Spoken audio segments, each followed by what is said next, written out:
Well, good morning, folks. My friends, so nice to see everybody here. Or not see everybody here, but know you're all here. I'm seeing you in the chats. I think one of the most valuable things about our conference, of course, is to connect with one another. So if you haven't already, put hello in the chat, and we can see which of our friends are with us on this fantastic session this morning.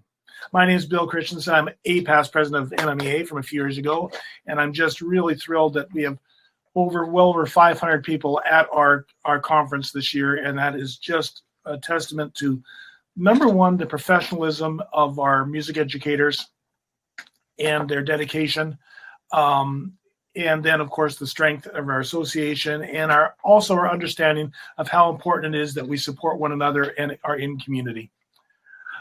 Before we begin our session, I want to acknowledge maybe somebody who doesn't get the recognition she deserves. Denessa Perron, who does our registration, puts in tireless effort just to make sure everything's working, taking in over 500 plus registrations. You can imagine a whole bunch of them came in within the last 24 hours, and she's still teaching every day, and so I want to acknowledge her.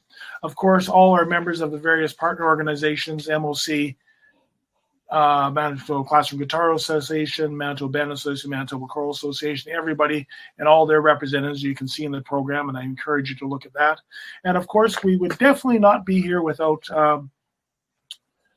Judy Giesbrecht, as we know, who's just pivoted so quickly from our conference, which was all ready to go, our regular conference all ready to go, and at the end of June, December, we weren't going to be able to do it. And so now we are moving to an online format, and I think we've put together a fantastic day for you with so many people. So Judy, for sure. And then finally to the whole MMEA board and President Ginny Helmer, who's been advocating on our behalf tirelessly. As you heard this morning from the minister, we're on their radar. Now, it may not all seem that way because the changes aren't maybe happening the way we would like, but they know that we're here and they are inviting our input. And so that is good to know that our MMEA is advocating this so well behind the scenes. So the fact that we are a strong community of educators is just so valuable.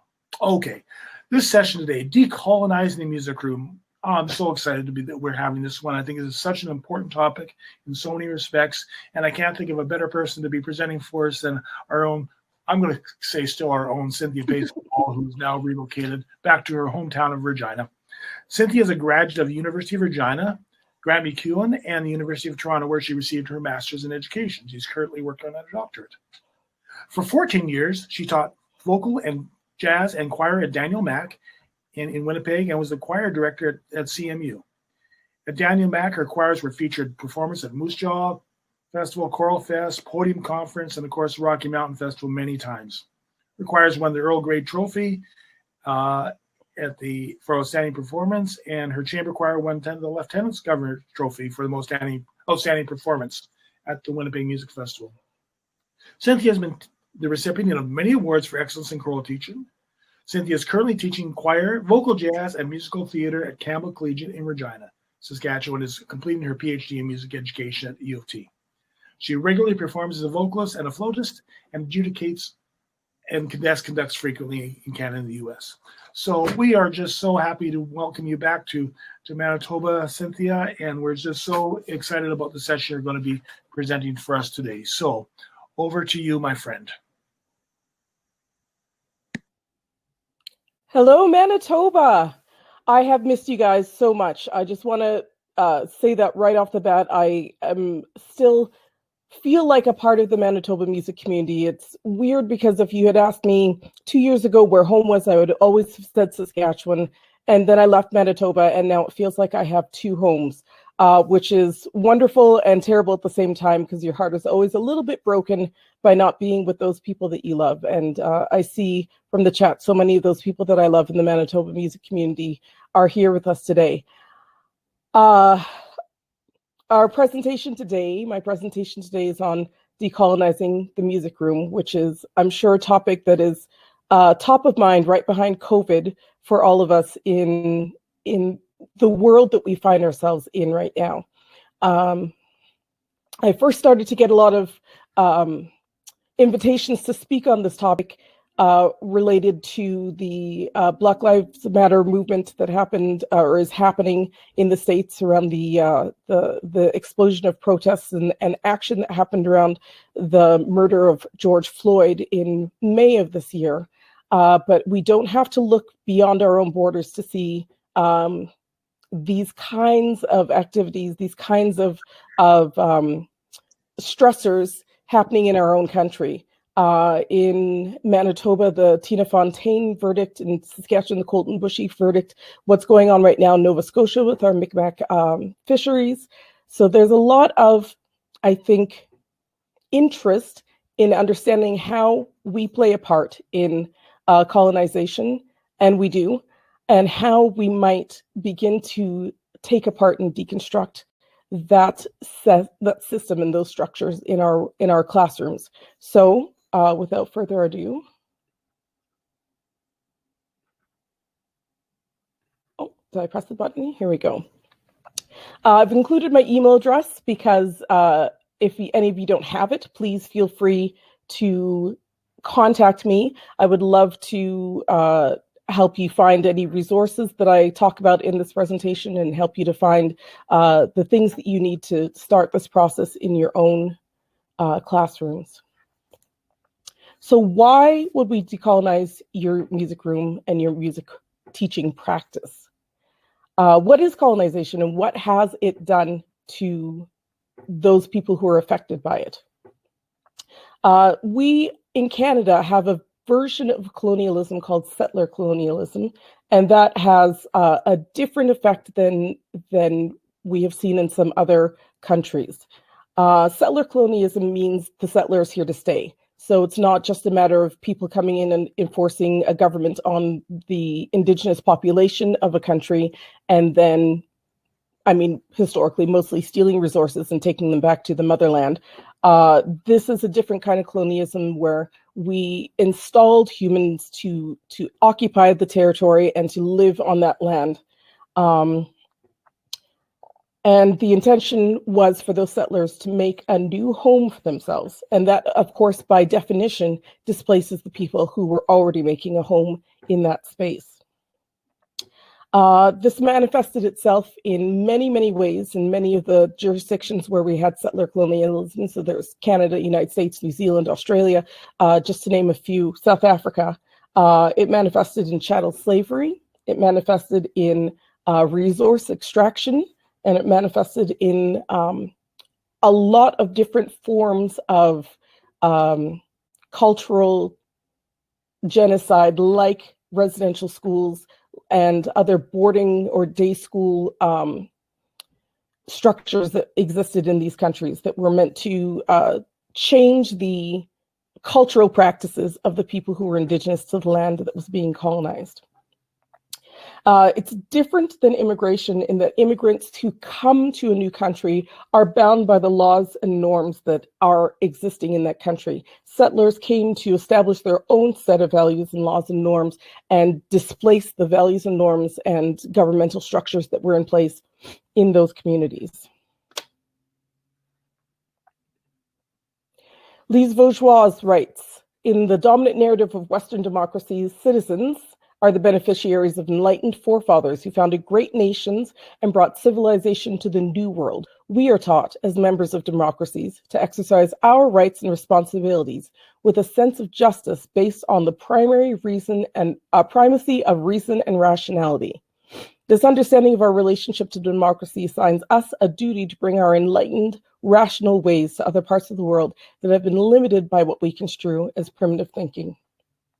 That mindset of bringing civilization to primitive thinking to the world that is not governed by the same norms that happened in most of Western Europe, that inhabits the world of music education too. And we see that manifest itself in the supremacy of Western European art music in our programs, the supremacy of Western notation, the supremacy of literacy, musical literacy as a above all else goal for our students, and the supremacy of things like in the choral world, things like bel canto singing, We know that there are many ways to sing healthily, but we are really instructed that that's the only way to do it.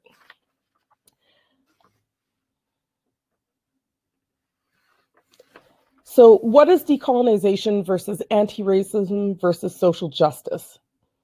There are many overlaps between these three concepts, but they are all distinct and have their differences.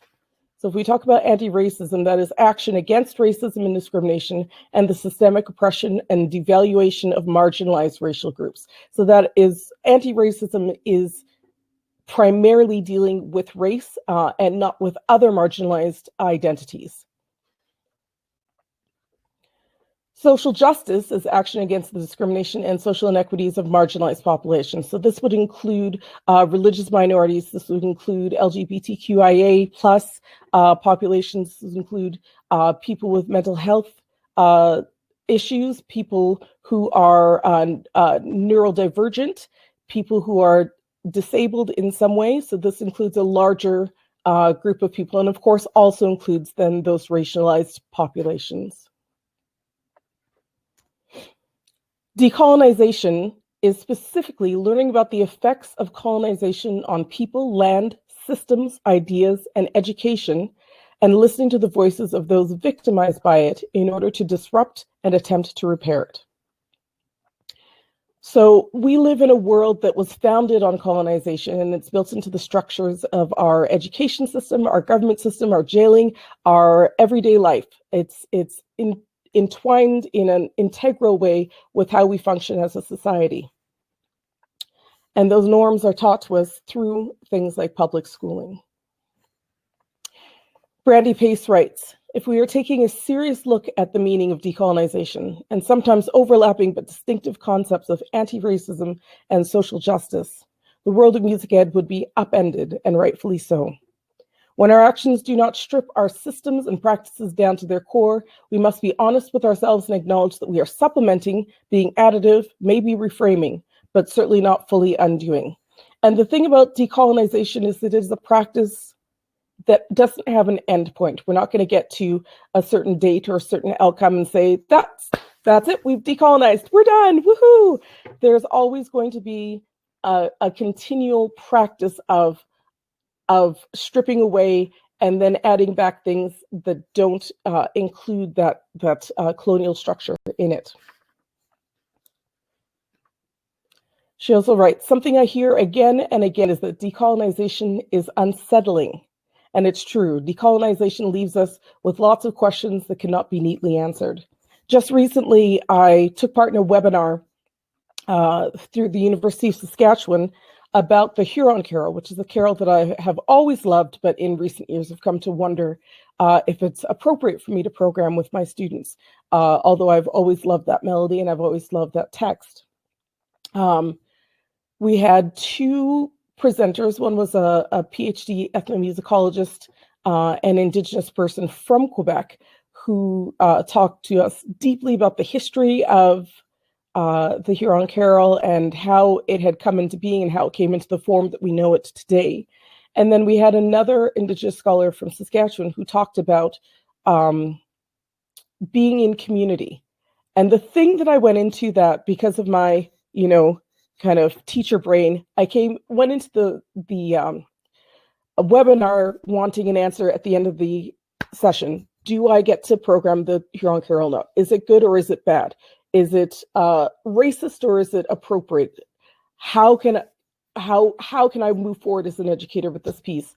And I didn't get that answer. I didn't get a yes or no. I didn't get a clear absolute about whether it was or wasn't appropriate to program that piece. What I got was a bunch of disruptions to my thought patterns. So the process of decolonization can be frustrating because it doesn't necessarily leave you with a neat, tidy answer at the end, a firm yes or no, a black or white about these issues. It leaves you with more questions. And those questions help to disrupt the thought patterns that we usually are accustomed to going through, so that we can begin to look at our teaching practice with a different lens, look at it through another lens, look at it through a third and a fourth and a fifth, until we come up with a broader way of seeing our place in the music classroom. So situating myself, isn't that a cute picture? That is done by a Manitoba photographer who made me way cuter than I am in real life. I adore that photo. Taken in the staff room at Daniel McIntyre Collegiate, of all places. So situating myself in this discussion, I am a Black cisgender woman. I am the child of immigrants from Trinidad. I'm the descendant of chattel slaves. I'm a classically trained musician. I'm a jazz trained musician. I'm an educator. I'm a scholar. I'm an author. And I'm a settler.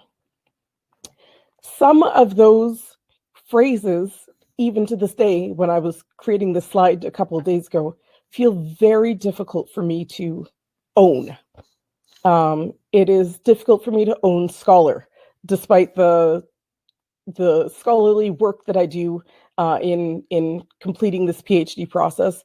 And in fact, in spite of the scholarly work that all educators do as they keep abreast of current trends in pedagogy and keep themselves informed about best practices for their art form, it still feels hard to say scholar. It feels hard to say author, although I've been published a couple of times. It feels hard to say that. It feels braggy, or it's unsettling in some way. And settler also feels very hard to say. My parents moved here in 1956 from Trinidad. We moved from a colony. We moved from a British colony. We were also Commonwealth country in Trinidad. And there is very little that my parents' experience or my experience had to do with creating the colonial situation that we found ourselves in Canada. And so it was hard for me to own the settler title until I realized that I attended Wilfred Hunt Elementary School and Sheldon Williams Collegiate School, University of Regina, and University of Toronto, three of those schools on Treaty 4 territory. The very fact of being able to achieve free education based on the structure that's in place in Canada means that I've benefited from settler culture. So the very fact of my non-indigeneity in North America makes me a settler. My Black identity also makes me subject to colonialization. It makes me subject to the racial narrative that we hear about the challenges faced by a lot of people of color, but it also does not absolve me from my responsibilities in Canada as a settler. So when we're looking at colonization, we're looking at to whom the harm has been done and to whom the harm is being done. Many of us come from marginalized communities, and although we suffer injustices and lack of privilege through those marginalized identities, we aren't necessarily all subject to the colonialism. That is a unique thing that happens to certain groups. So I work within the context of critical race theory to analyze my place within the larger context of music education. And I use narrative analysis to hopefully make that clear to people that I'm talking to about my experiences. So that being said, my experiences are like many of yours. I was a band and choir nerd in high school. I took private lessons, and I was involved in a quite involved community music group in Regina, where I got some excellent experiences, got to travel the world and play in marching bands all over the place, which is kind of not a thing in Canada, but was really a big part of my life. I auditioned for and was admitted to a post-secondary music education program where I continued to take private voice and piano lessons and flute lessons, and worked my way through the standard repertoire for those instruments, and took education courses and education psychology and methods courses, and came out at the end with a degree, a Bachelor of Music Education. So during that time, my time through schooling, public school and post-secondary, I only looked at a certain kind of music in a formal setting.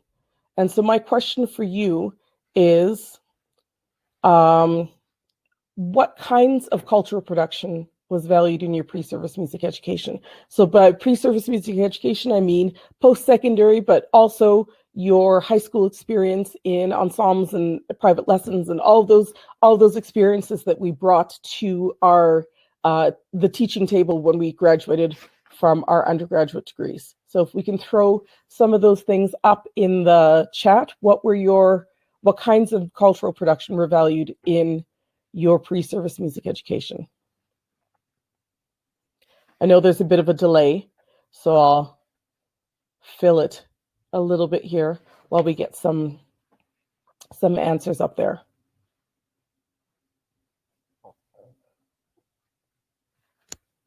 I don't know if, Bill, you can see in the chat, I don't know if anything's been added.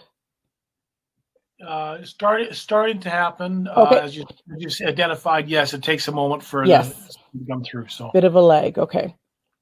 All right. So I know that in my music education, I only saw, my chat jumps around quite a bit. In my music education, I only saw Western European art music. Is that the experience for anybody else? That seems to be what's happening in the chat here. People are resonating with that comment. Yeah, can you read some of those out for me? Sure. Lindsay said English folk, standard Western rep. Marla says Western European, North American. Ben says worship band music, popular music, Western-oriented classical piano and voice. Kathleen says Western music. Becky's lots of dead white guys in uni than in high school.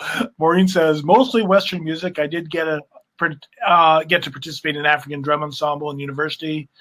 John, Western music. Ross, Western European. These tend to be old dead white guys. Yeah, that seems to be RCM. Yep. Okay. Yeah. Okay. So that experience, I think, is not unique to you. As you can see from the chat, lots of us are getting Western art music, Western European art music. None of us are getting a lot of other kinds of music in our pre-service music education. Now, how does that relate to the kinds of cultural production that are valued in the communities in which you teach? So in your communities, your school communities or your communities, what kinds of cultural music, what kinds of cultural production are valued in those communities? Are we seeing the same things that we saw in your pre-service education, or is it different? Where I taught at Daniel McIntyre,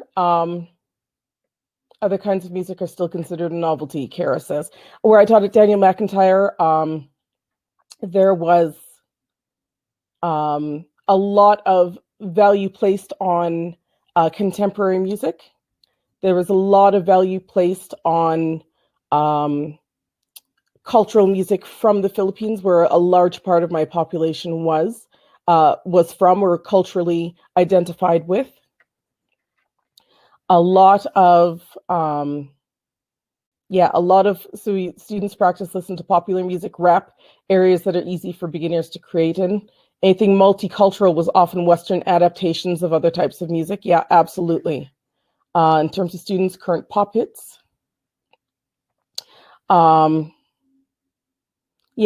Thompson writes, ethnomusicology seems to be some niche specialized course rather than an integral concept. Yeah. What are the cultures from which your students are coming? Are they all coming from a Western European background?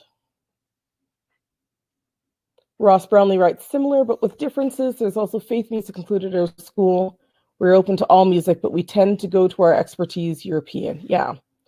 Maureen, very different. East Indian music, indigenous drumming and song, Philippine culture. Carolyn says, I think there's definitely been exploration of world music and composers from Scandinavia and Eastern European countries. Naomi writes, East Indian, Filipino, yeah. So we aren't necessarily equipped in our pre-service teaching experience and our pre-service musical experiences to meet the needs of the students that are actually going to be in our communities. My next question for you is, what kinds of cultural production are valued in your classroom and practice? And how do you know that those are practiced, that are valued in your classroom and practice?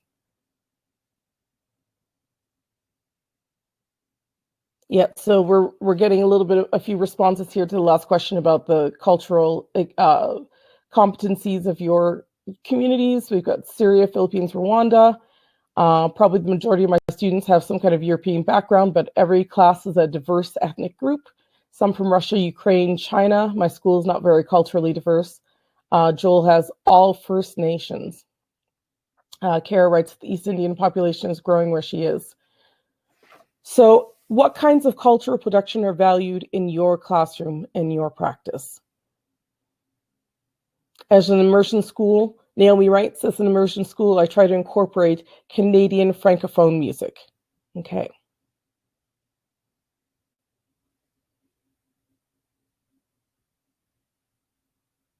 And so there's a tie there between being an immersion school and a tie to Canadian Francophone music.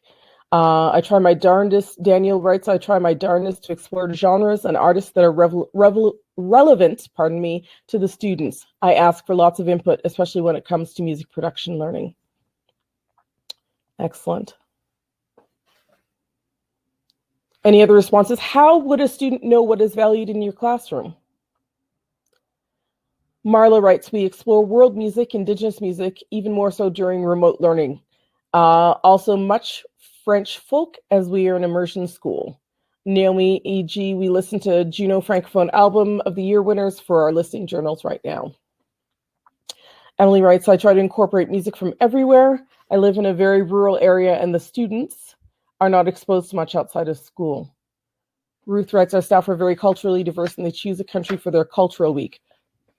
I taught every class a dance from a different country, the country they were studying. I did my research and even impressed the classroom teachers. We often attempt to find or arrange music that students indicate they value.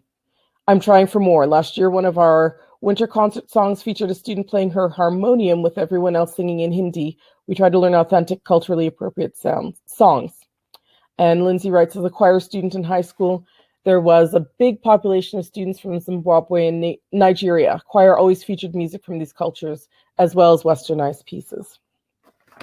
Good. So there's a lot to unpack there. We are often wanting to, and I think out of the best intentions, wanting to include the music that is relevant to our students, whether that's pop or cultural music or experiences that would be familiar for some of our students. But our pre-service music education didn't prepare us to approach a lot of this music.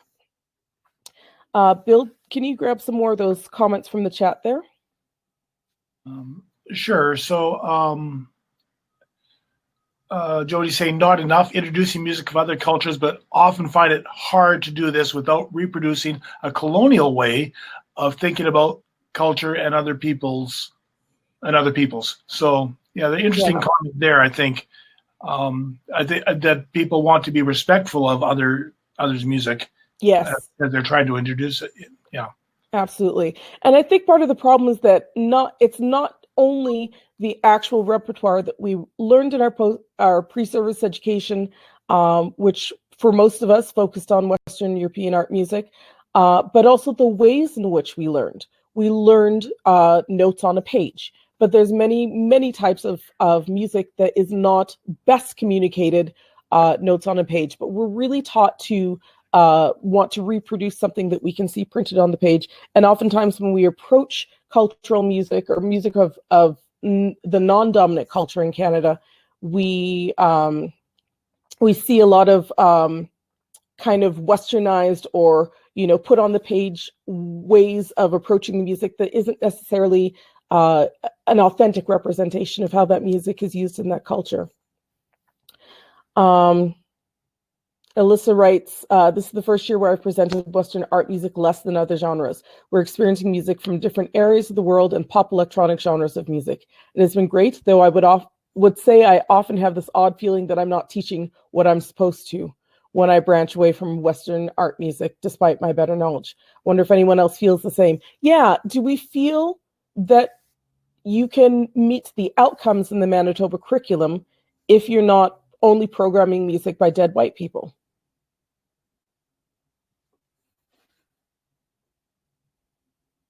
Seem to be some as well, Cynthia, who are worried about cultural appropriation. Absolutely. And they're getting wanting to bring in music of other cultures, but not appropriate that. Right. So it's something that I think about a lot, and it's not. I hate to tell you that I don't have all the answers. I don't have every answer, but I have a couple of ideas that might be helpful in your practice. One idea is I started taking piano lessons when I was like 4. So I'm going to say that my formal music education, although of course it's ongoing for all of us, we're all learning all the time, but my formal music education was about 21 years of school, classroom learning, private lesson learning, studio learning, conservatory learning. And because of that in-depth study of those practices, I have a good idea of how to play Fauré on the flute differently than I play Bach. And I feel like one of the ways that we can approach music from other cultures or cultures that we're less familiar with practices we're less familiar with, is to put in that kind of deep, in-depth learning. And that might mean finding a mentor. And the beautiful thing about COVID is that everybody in the world is online. You can have a lesson with anybody in the world on anything in the world that you would want to learn about right now, because everybody's got a Zoom room and everybody's got, access to this technology that we haven't always had. So that is a way of approaching some music that is less familiar and gaining some knowledge so that you can present it to your classroom in the most authentic way that's possible for you.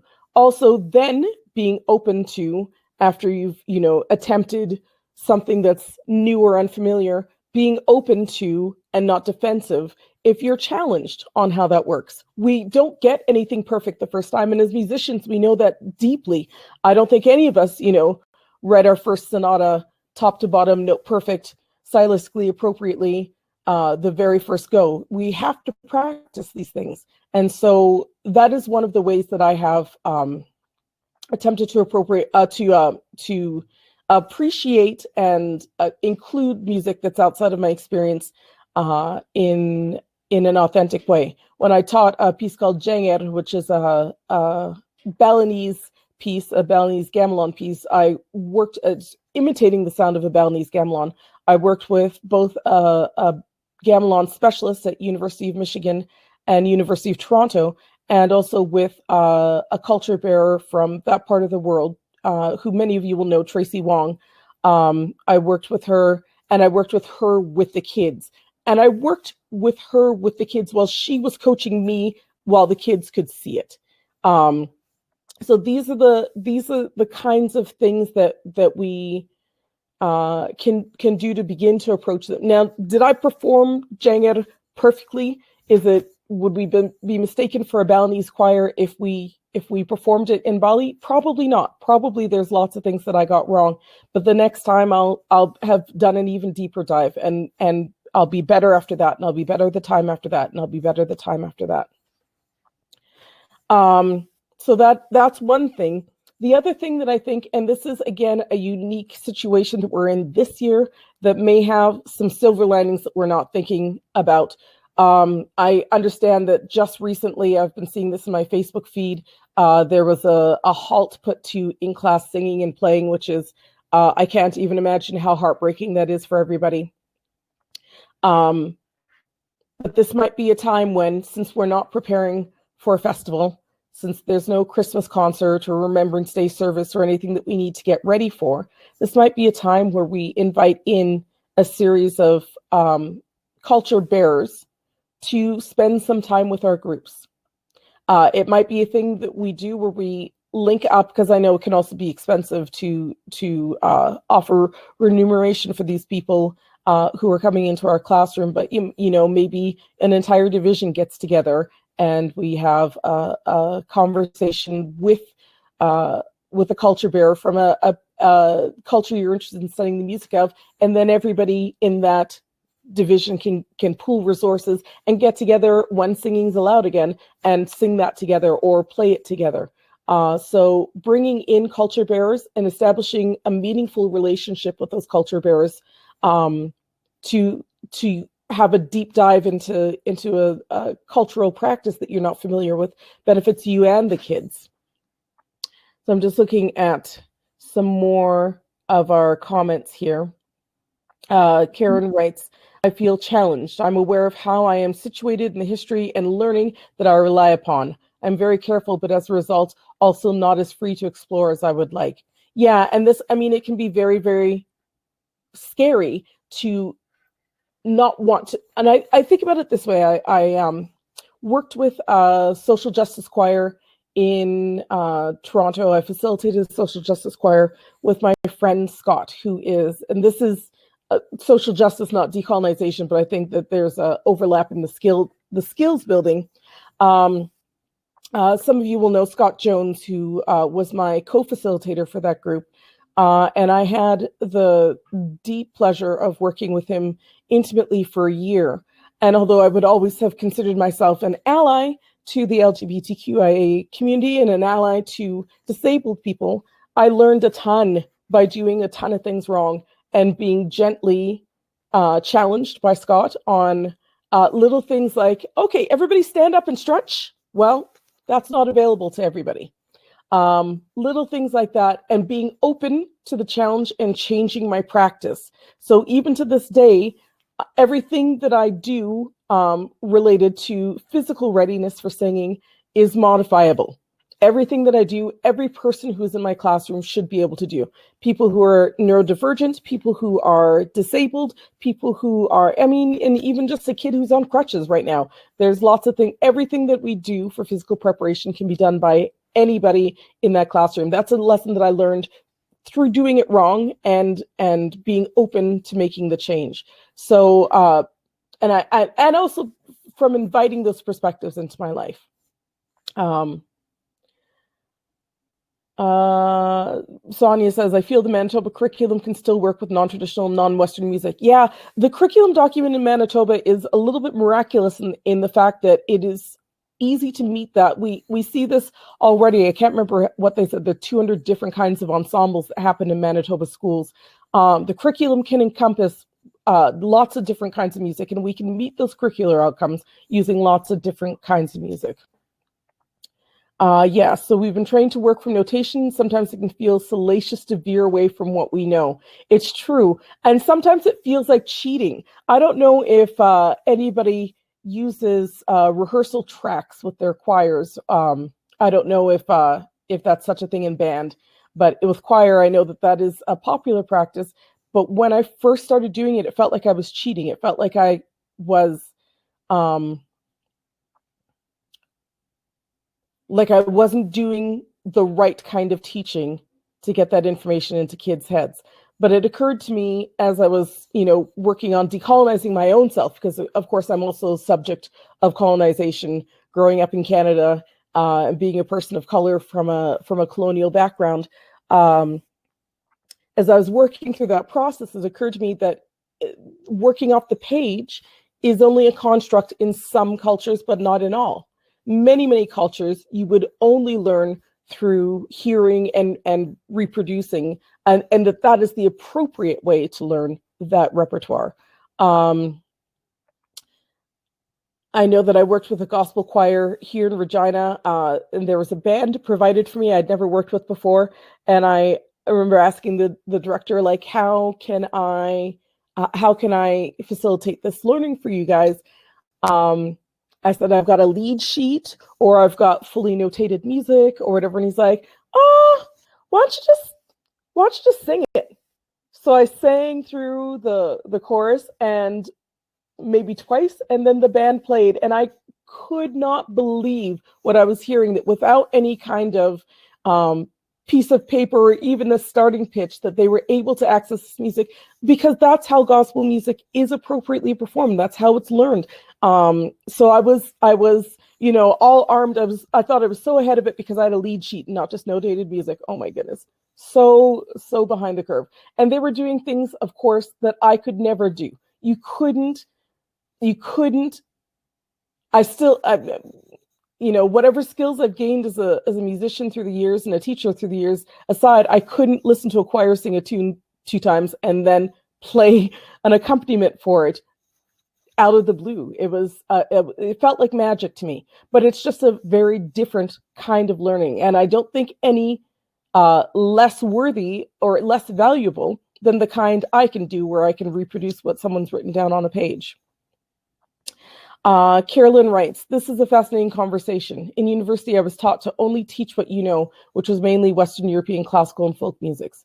When I started teaching in the mid-90s, there was much talk about performing world musics authentically, respecting those cultures and not treating their music as a token or an attempt to culturally appropriate. It is a fine line. Spirituals fall into this category as well, finding the authentic way of doing these amazing pieces as a predominantly white school, while also having a lot of other music to do as well. Finding the necessary time is a challenge, so I think sometimes subconsciously shy away from doing more outside of my realm of experience and heritage. Yeah, fair enough. It is, I don't think I'm suggesting that you overhaul and sing no Western European art music ever again. But I think that, it's the kind of decolonization is the kind of activity that we're going to have to chip away at over time until it feels more appropriate. But even when we think about, throwing in one spiritual or a gospel tune, we speak to its value with how we program that piece. If it's a throwaway piece at the end as a big closer, and that's the only value that we find in that piece, that has a lot to do with how our students will view our valuing of that music that's not Western European art music. Good. Jody writes, can we talk about money, Cynthia? Advice for being able to access funding to bring people in. Yeah, I mean, there are definitely grant organizations that still have money. I just was in a Zoom meeting with a representative from Sing Canada Harmony, who was talking about the fact that they still have funds, that because they didn't have to give anything away for the last several months, they have funds specifically for continuing education, both for educators and for students. And so some of those organizations that supply funding for things like, a festival or a trip or things like that, they're repositioning those grants because they know that those things aren't available, but the funds still are. And so this might be a great opportunity to bring in people and to pool your resources between schools. Do it as a whole division, do it as a whole community, so that we can all get some knowledge while we're, managing our resources. Maureen writes, side blessing of COVID, all the authentic music resources being created. It's true. Still, I find it difficult to find all the correct and best or most appropriate resource to use in class. And so I really encourage you to look to things like local cultural organizations. If I was going to sing a Portuguese piece, you better believe that I'm going to look to my Brazilian friends in the Brazilian community to make sure that I am singing it stylistically appropriately, that I'm pronouncing things right, to talk about the meaning of the text, and so bring in those culture bearers, bring in those from your communities, or sit down and have a coffee with someone and talk over things before you present it to your class. I was lucky in that I had a pretty diverse staff, and so I was often able to bring in just staff members to talk about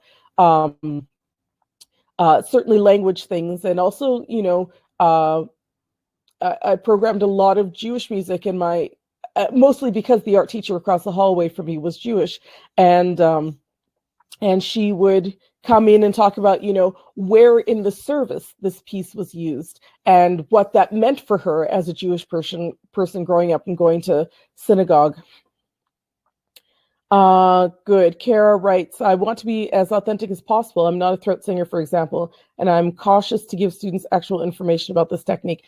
Again, but there are absolutely throat singers who, in regular times, we probably could not afford to fly in a throat singer from Nunavut to come work with our kids. But the one silver lining of this is that those people are available, and a lot of them are not working right now, because if they're performers, they're not able to do their craft right now. So we can take advantage of this pause that is happening, and take advantage of the pause that's happening where we don't have to prepare for festivals and concerts and all the rest of it, and come together and approach some of these practices. Ben writes, it's encouraging to hear you applying the growth mindset philosophy to new musical and pedagogical practices. I think we feel like we have to have all the answers before we can teach them this music, but really it can be more powerful to dive into the musical practices along with the students. Yeah, and I don't think it's unhelpful for your students to see you learn. I don't think it's unhelpful for the students to see you be corrected, take the correction, and move forward doing better, because that is what we're asking of them every darn day in class. We're constantly asking them to start where they are and move forward.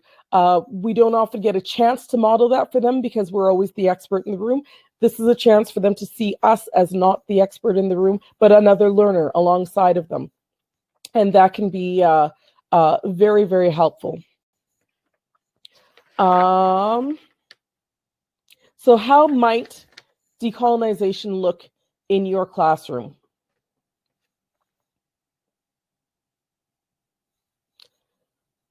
I'll read a couple more comments here. Naomi writes, I feel that at the elementary level, if I don't do enough music literacy, I disadvantage my students from when they go to middle school, where their music options are choir and band. Yeah, and I'm just gonna say I love choir and I love band. I'm a band nerd since 1988. I'm a choir nerd since before that even. I am deeply committed to these art forms, and I believe that they have value. I just also believe that we sometimes put the ensemble above the learning, and put the ensemble above the humans in the room with us. I don't think that incorporating some of these concepts makes you a less accomplished musician.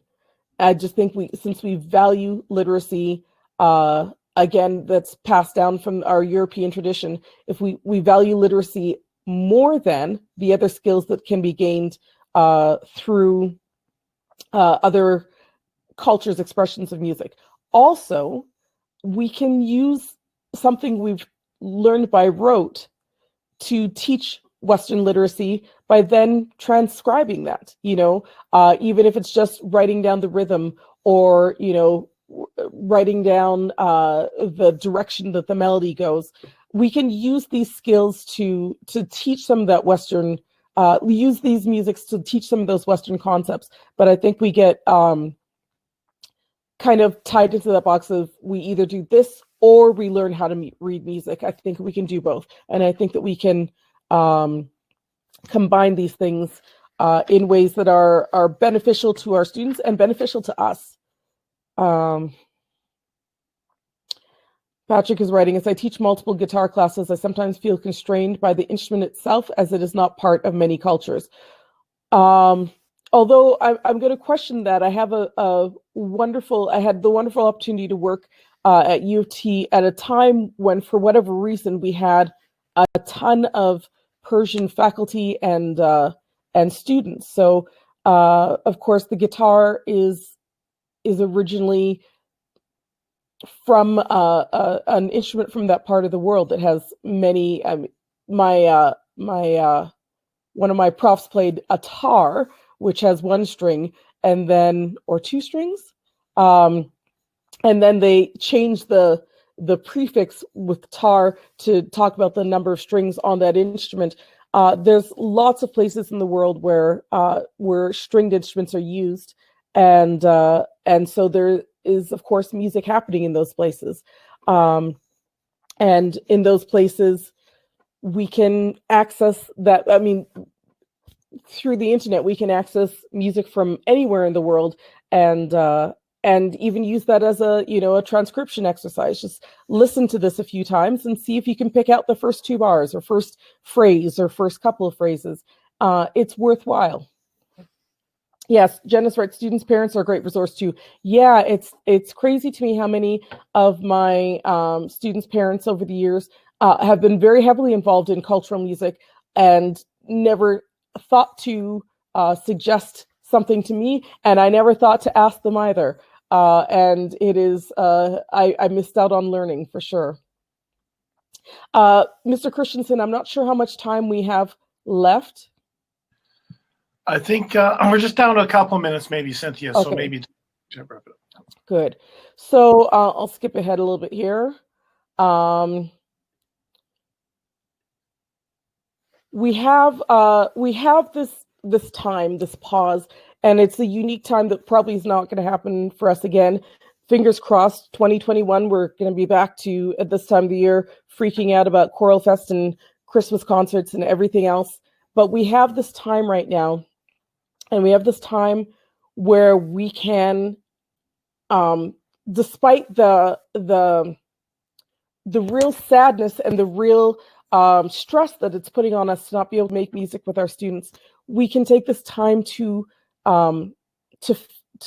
take some infill into our lives, infill into our spirits, infill into our knowledge base, by doing some of these things, inviting some of these cultures into our room, inviting the question of, and I meant to deal with this, I think it was Ben's comment about knowing you're doing the right thing. Well, none of us know that we're doing the right thing. None of us know that our idea of how Baroque music is performed is exactly, there's no recordings. Bach's dead. We can't ask him. We only take our best guess at what was intended from what's on the page.